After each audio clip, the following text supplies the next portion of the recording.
د کندوز خان آباد د لوی لارې په باغ میري، کټخیلو او لودین سیمو کې د افغان ځواکونو 3 پوستې د طالبانو لاسته غورځېدلې وې.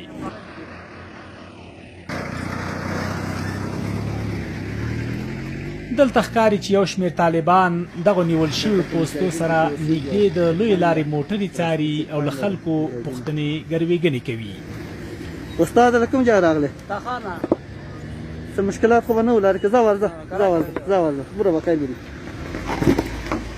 شاوخوا 20 ورځې وروسته د چهارشنبې په ورځ افغان ځواکونو بیرته دغه پوستې له طالبانو ونیولې او پر سړک آزاد تګ راتګ کوي.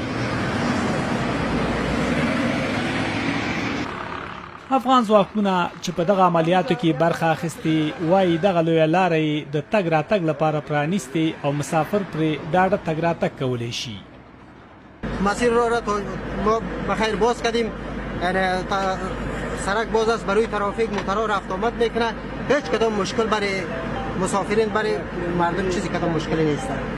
د کندوز امنیه قمندان عبدالبشیر رشید وایي د کندوز خان آباد پر لویه لاره د ګډو افغان ځواکونو په عملیاتو کې طالبانو ته مرجوب لاوښتي او عملیات مخ پر وړاندې روان دي.